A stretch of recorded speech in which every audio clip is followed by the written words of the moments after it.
Salut les noobs, alors sauf d'apprendre, tant mieux parce qu'aujourd'hui on va s'attaquer à la première partie d'un très gros morceau. J'ai nommé le stuff, l'équipement, enfin tout ça. Parce que c'est bien beau de vous expliquer comment on gagne de l'or, il faut bien que je vous explique qu'est-ce qu'on fait avec cet or après. Dans cette partie je vais vous donner ce qui pour moi est le plus important, c'est-à-dire pas vous expliquer chaque item un par un, vous expliquant les items AD, les items AP, tout ça, on verra ça plus tard. Je vais plutôt vous expliquer comment s'équiper sans avoir d'énormes connaissances. Et les pièges à éviter également.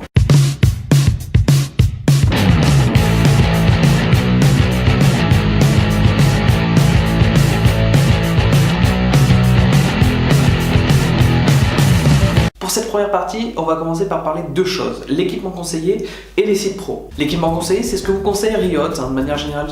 Quoi? Non, Riot, c'est la société du jeu, hein. C'est pas une personne, c'est la société. Riot Game. Du coup, c'est l'équipement conseillé. C'est pas forcément ce qu'il y a de plus intéressant, mais c'est quelque chose qui peut vous permettre de débuter. Prendre l'équipement conseillé, c'est pas horrible, mais c'est pas optimisé. Alors là, vous allez dire oui, mais comment on s'optimise et tout? Hop.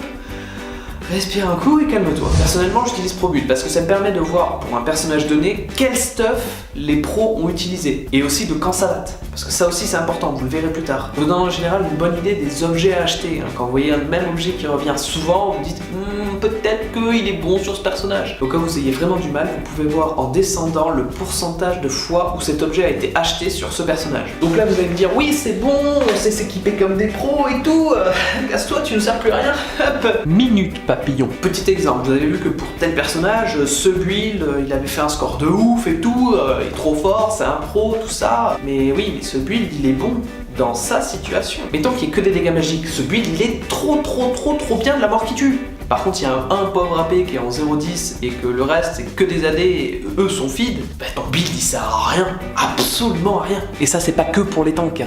Non parce que bon, je vous vois venir. Non, même pour les personnages qui ne jouent pas de tank, en fonction de, mettons que vous fassiez one shot à chaque fois que vous rentrez dans un teamfight, faut bien build un petit truc quand même, tu vois, histoire de survivre 2 secondes, placer vos dégâts, tout ça. Sauf que le pro, vous avez vu, hein, il en a peut-être pas eu besoin dans sa partie et du coup il a pas fait. Donc les sites pro, en résumé, c'est utile, mais il faut quand même savoir faire preuve de bon sens et de se dire quand même, bon là dans la situation, oui, je sais pas si ça c'est une bonne idée ou pas, hein. Et pour ça il faut connaître les items. Donc pour connaître les items, il y a deux choses. Premièrement, il y a des vidéos qui vont arriver les semaines prochaines. On fera probablement une vidéo sur les items AD, une vidéo sur les items AP et une vidéo sur les items tank. Et deuxièmement, et plus important encore que mes vidéos, ouais non, je vous assure, il y a des trucs plus importants que mes vidéos. Il faut lire.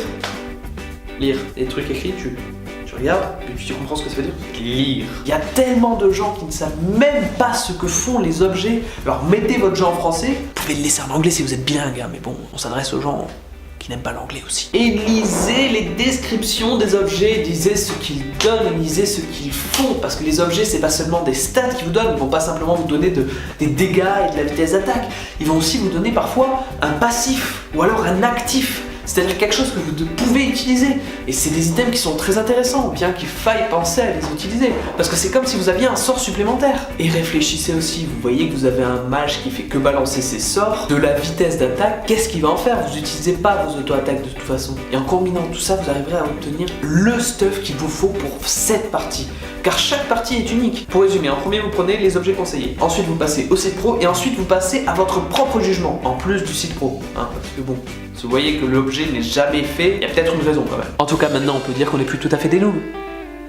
Bon on l'est encore un peu quand même. En tout cas moi je vous dis à la semaine prochaine où on passera les objets AP au peigne fin.